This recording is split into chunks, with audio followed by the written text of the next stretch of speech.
با اون افرادی که اصلا هیچ ایده‌ای ندارن که اینا چیه. و حتی وقتایی باور نمی‌کنن که آره یه سری از افراد خودشون رو لوس نمی‌کنن. واقعا یه سری اتفاقایی داره میفته که دست اونا نیست.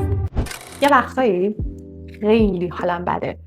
بعد میخوام برم کار رو بکنم بعد هی برنامه میریزم، هی بهش فکر میکنم، اصلا نمیتونم از جام تکون بخورم و ناراحتم. هیچ اتفاقی هم نیفتاده، ناراحتم.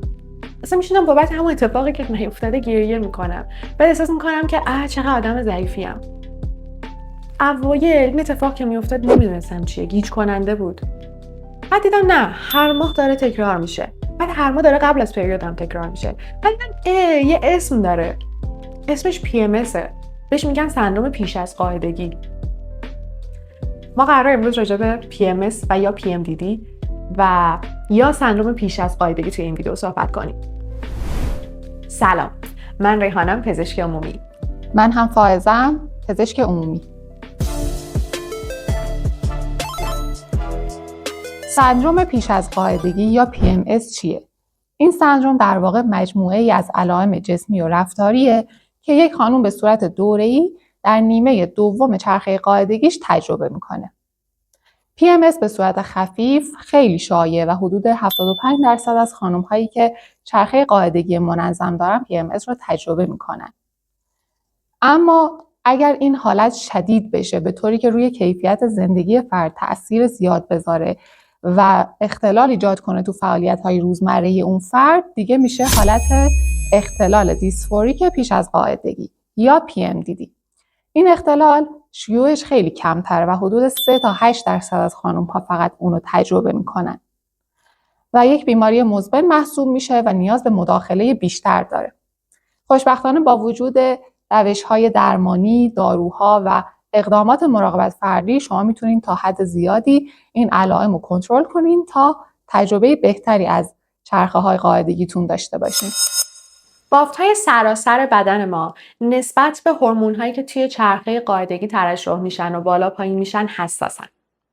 حالا توی مغز ما یه سری مواد شیمیایی وجود داره که میاد کارکرد بدن رو تنظیم میکنه. یه جورایی اون زبانیه که نورون‌های عصبی ما با همدیگه حرف میزنن.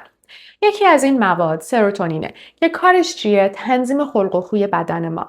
حالا هورمون‌هایی مثل استروژن و پروژسترون که از تخمدان‌های ما در طول اون چرخه قاعدگی ترشحشون تغییر میکنه، میان و تنظیم این سروتونین رو به هم میزنن. و همین باعث میشه که یه سری از افراد PMS و یا PMDD رو تجربه بکنن. اما جالبه، تحقیقات نشون داده که افرادی که PMS و PMDD رو تجربه میکنن با اون افرادی که اصلا هیچ ایده‌ای ندارن که اینا چیه و حتی یه وقتایی باور نمیکنن که آره یه سری از افراد خودشون رو لوس نمیکنن. واقعا یه سری اتفاقایی داره میفته که دست اونا نیست. سطح هورمون‌های استروژن و پروژسترون در بدنشون یکسانه. جستجوهای زیادی شده، مطالعات زیادی انجام شده، اما هنوز مشخص نیست که دقیقاً چرا این اتفاق میفته. محتمل ترین چیزی که حدس میزنن اینه که افرادی که PMS و PMDD رو تجربه میکنن با اینکه سطح اون هورمون در بدنشون هیچ فرقی نمیکنه با بقیه افراد، بدنشون، بافت‌های دیگر بدنشون نسبت به این هورمون‌ها حساس ترن. برای همین واکنش بیشتری نشون میدن و علائم بیشتری رو تجربه میکنن. وقتی میگیم یک فرد مبتلا به PMS یا PMDD شده، یعنی چه علائمی رو تجربه میکنه؟ شایع‌ترین علائم خستگی، نفخ، تحریک پذیری، افسردگی و اضطراب هستش. افراد تو این بازه میتونن احساس غمگینی، ناامیدی و بی‌ارزشی داشته باشن، بیشتر دچار تنش و اضطراب بشن، نوسانات خلقی رو تجربه کنن، دچار گریه‌های مکرر بشن، تحریک پذیرتر باشن، بیشتر با اطرافیانشون درگیر بشن، ممکنه علاقهشون به کارهایی که به صورت معمول دوست دارن انجام بدن کمتر بشه، توی تمرکز کردن مشکل داشته باشن، خسته باشن، بیحال باشن، اشتهاشون معمولا تغییر میکنه، یا زیاد میشه یا کم میشه و معمولا علاقهشون به یک سری خوراکی‌های خاص بیشتر میشه، مخصوصا چیزای شیرین، چون قندهای ساده باعث آزاد شدن سروتونین و دوپامین در مغز ما میشه و بدن ما تو این فاز حساس‌تر به هورموناست و برای همینه که خوردن یک چیز شیرین ممکنه حس خوبی رو در اون فرد نسبت به حالت معمول ایجاد کنه و اینکه خوابشون ممکنه کم بشه، زیاد بشه و حساسیت داخل سینه هاشون داشته باشن و سردردها معمولا توی این بازه شدیدتر میشه. مخصوصا کسایی که میگرن دارن ممکنه توی این فاز سردردهای شدیدتر و بیشتری رو تجربه کنن. و اینکه خیلی مهمه اگر این علائم جوری هست که روی کیفیت زندگی شما تاثیر جدی داشته و دیگه بهش میگیم PMDD، حتما کمک بگیرید. یه وقتایی ممکنه فردی که مبتلا به PMDD هست احساس کنه که میخواد به خودش آسیب بزنه یا به اطرافیانش و بهتره که تو این شرایط حتما از کمک تخصصی استفاده کنه و اگر خیلی شدیده به اورژانس مراجعه کنه. نه، هیچ آزمایشی وجود نداره که بشه باهاش تشخیص داد PMS و یا PMDD رو. اما طی اون گفتگویی که با پزشک صورت میگیره، اون تجربه‌ای که شما به اشتراک میذارید، شدت علائمی که تجربه کردید، به یک تشخیصی میشه رسید. این علائم باید حدود 1 هفته قبل از قاعدگی شروع بشه و بعد از اون شروع پریود این علائم کم کم باید از بین بره. تا روز 2-3 حدوداً کم کم این علائم از بین میره و خب علائم میتونه هم علائم فیزیکی باشه و هم علائم روانی. اما برای اینکه بشه به این تشخیص کمک کرد، کاری که میشه کرد و من خیلی دوستش دارم اینه که یه سری جدول ها هست. شما برای 2 ماه پشت هم هر روز اون حالات خلقی و اون حالات فیزیکیتون رو اونجا ثبت میکنین. توی کامنت ما اینو پین کردیم و میتونین از اونجا دانلود کنین و بعد برمیگردین و میبینید که آنچه که بر شما گذشت چطور بود و میتونید ببینید که PMS داشتید، PMDD داشتید و آیا اون تغییرات خلقی که تجربه کردید یا تغییرات فیزیکی که تجربه کردید با پریود شما هیچ رابطه‌ای داشت یا نه. اگر که دوست ندارید سبک سنتی رو و دوست دارید که از سبک مدرن استفاده کنید، یه سری اپلیکیشن ها وجود داره که شما هم میتونید حالات خلقیتون رو در طول ماه گزارش کنید و علاوه بر اون میتونید خود پریود رو ترک کنید. یعنی در واقع شروع پریود، پایان پریود گزارش میشه توی اون اپلیکیشن و بعد شما میتونید ببینید که پریود بعدی کی هست، چه زمانی تخمک گذاریه و چه زمانی ممکنه PMS رو تجربه کنید. و اینطوریه که برای بارداری خوبه، برای چک کردن سلامتتون خوبه و سورپرایز نمیشید. خب حالا من به عنوان فردی که دارم ماهیانه علائم PMS رو تجربه میکنم چه کارهایی میتونم انجام بدم که اوضاع برام بهتر بشه؟ یکی از اون کارها اینه که یک ورزش رو انتخاب کنید و به صورت منظم انجام بدید. حتی ورزش‌های ساده و سبکی مثل پیاده روی هم میتونه کمک کننده باشه. از اونجایی که ما توی PMS استرس و اضطراب بیشتری رو تجربه میکنیم، یادگیری تکنیک هایی که به آروم شدنمون کمک میکنه مثل مدیتیشن و یوگا میتونه خیلی کاربردی باشه. اگر از افرادی هستید که دچار نفخ میشید، بهتره که توی این بازه مصرف غذای شور یا وعده‌های غذایی حجیم رو کاهش بدید. از اون ور مصرف میوه ها و غذاهای دریایی مثل ماهی نشون داده شده که میتونه علائمتون رو بهتر کنه. اگر دچار سردرد، درد شکم میشید، میتونید از مسکن‌ها مثل ایبوپروفن، ناپروکسن و مفنامیک اسید استفاده کنید. شاید شنیده باشید که یک سری ویتامین ها مثل ویتامین های گروه B، مکمل های منیزیم و کلسیم کمک کننده هستن یا نه و براتون سوال ایجاد شده باشه.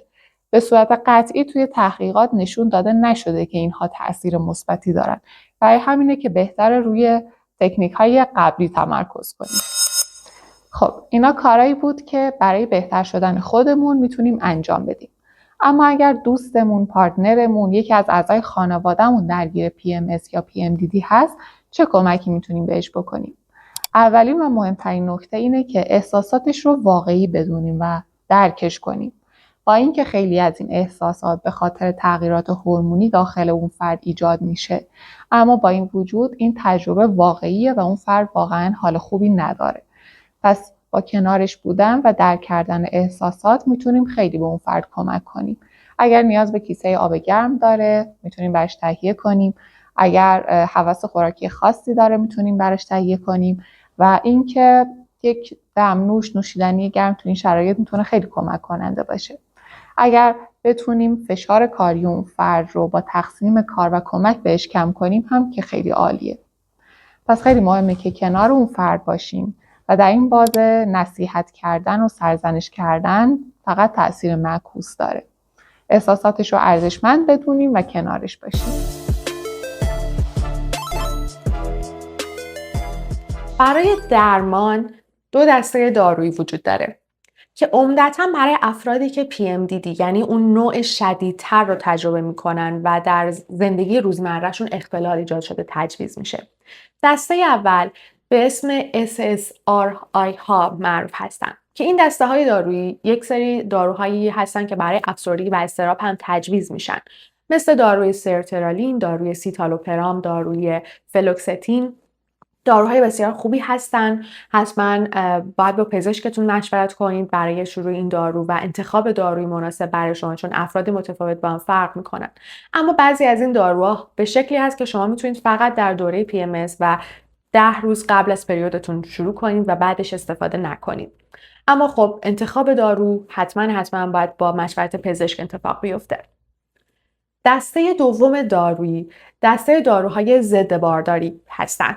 این داروها بیشتر برای افرادی خوبن که رابطه جنسی دارن و یه جورایی میخوان با یه تیر دونشون بزنن، هم اون تغییرات خلقی رو کنترل کنن و هم اینکه از بارداری پیشگیری بکنن. و خب در این دسته دارویی هم داروهای متفاوتی وجود داره که باز هم با توجه به شرایط شما میتونه با مشورت پزشکتون انتخاب بشه. علاوه بر دارو درمانی، روان درمانی هم اینجا به کمک ما میاد.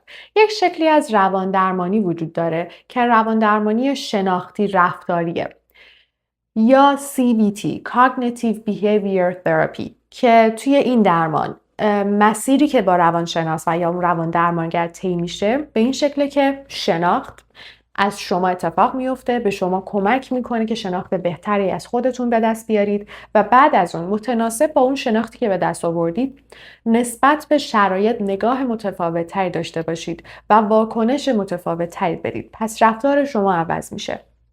این روش خیلی میتونه کمک کننده بشه که علائم اون PMSی که تجربه میکنید رو بتونید کنترل کنید و با توجه به اون تغییرات درونیتون آگاهی بیشتری داشته باشید و به محیط خارجی واکنش بهتری نشون بدید.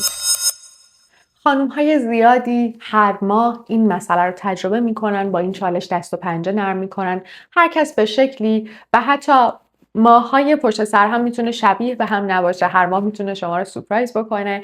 اما اگر که یاد بگیرید که چطور باهاش زندگی بکنید تحملش آسان‌تر میشه. اون روزا به خودتون آسون بگیرید، با خودتون مهربون باشید تا بشه راحت‌تر مدیریتش کرد. ممنون که همراه ما بودید. اگه سوالی داشتید و از تجربتون برامون حتما توی کامنت ها بنویسید. ما حتما میخونیم و جواب میدیم. تا ویدئوی بعدی مراقب خودتون باشید. خدا نگهدار.